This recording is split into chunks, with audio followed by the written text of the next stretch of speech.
about you as a child. Yes, Danny said, I want to talk to you. I've heard that you Native Americans can transform into animals when you want. Is that right? Well, immediately the old Cherokee dismissed him. Ready for that kind of stuff. But Danny insisted. And as the old Cherokee looked back into Danny's face, and Danny was so passionate about it, he said, well, what do you want to know that for? And Danny says, well, I want to know what it feels like to be an animal of the wild. Well, you come here when the store is closed, and I'll tell you what I know. Sure enough, Danny was there at closing time. And as the old Cherokee closed up the shop and took him to the back, he began to tell him some of the lore of his culture. He says, you want to know? I'll tell you. What is it specifically? And Danny says, I want to be a deer. I want to feel and think and know what it's like to be on the inside of a deer. And the Cherokee says, well, there is a way. If you're willing to come here over an extended period of time, I'll teach you the ritual. I'll teach you what needs to be done. You come tomorrow, closing time, we'll begin. And Danny was there. And Danny was there day after day after day. And each day the old Cherokee would take him to the back and begin to tell him the dance that was necessary, how to construct a fire, to put on the fire at the right time, and how we would have to find a deer skin to put around him and antlers to wear. And the time had to be right. The first full moon, the harvest moon of the fall. That was the time and the place and the manner in which it could be done. And the old Cherokee said, and Danny, it only happens for a little bit. I cannot guarantee you anything, but this is what I know. Danny learned everything he could about that dance, about that ritual. And he selected the time. It was the full moon of October that year. Danny would be ready. As the time approached, Danny was thinking about what he needed to do to select the site, the place that he'd been rendezvousing with that deer all of these months. And unfortunately, bad weather was moving in. And on the very day of the evening that he was to do his ritual, the rain clouds had gathered. It was a miserable day. It wouldn't work. He wouldn't see the full moon. He couldn't keep a fire going. But he was faithful. He went out that day and amidst the rain prepared a fire site. He had everything ready. He had the skin. He had the antlers. He would wait. That very same afternoon, that stormy, rainy afternoon, if you would believe it, the doe deer had come to the site, thinking herself, what would it be like to be a human?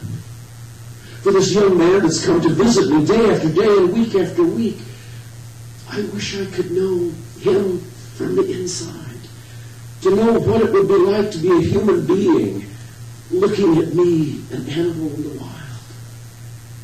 And as she was thinking those thoughts, as the storm was rolling across, a bolt of lightning cracked through the sky, hit a tombstone, bounced off of it, and struck her and left her paralyzed on the ground. Danny was off in the woods, hoping for the storm to pass. And as evening fell, so it did. And there the full moon began to appear above him. Danny made his preparation. The fire was ready. He lit it. He put on his deer skin and the antlers and began to do his dance round the fire. And at the right moment, he reached into his pouch and sprinkled the minerals and the herbs on the fire, and it glistened and glowed, and color danced with the smoke. As the smoke curled up toward the full moon, Danny felt his body begin to change.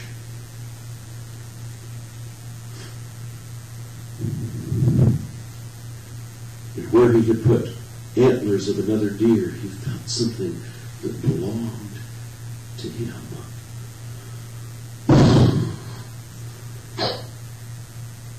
As Danny stepped away from the fire,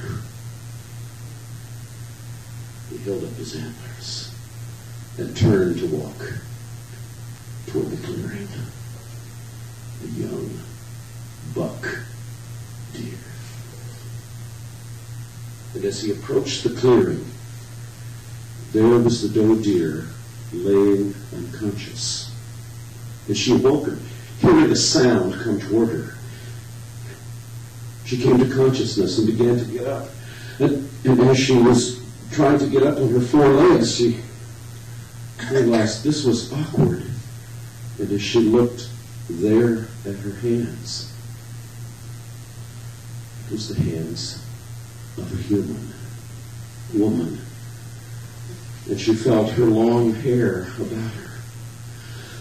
And there on the ground beside her was a deer skin cloak, which she picked up and draped across her body. It was standing there in the moonlight as the young buck deer approached.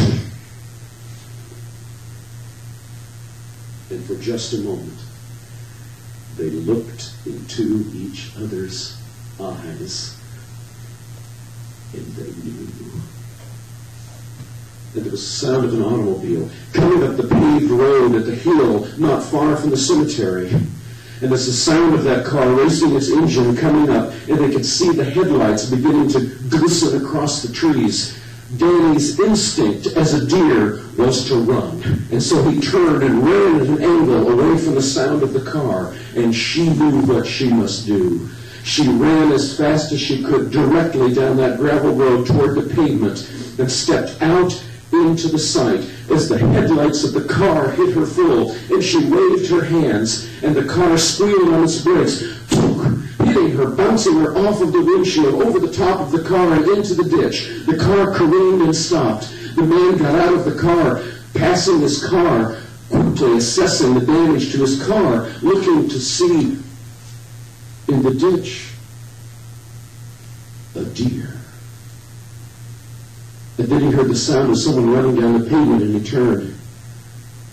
And there was a young man running toward him. The young man ran right past him, down into the ditch, and there Danny knelt and embraced the head of this deer, cradling her in his arms.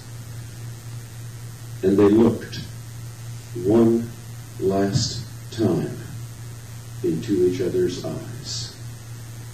Well, they knew what it was like to be the other.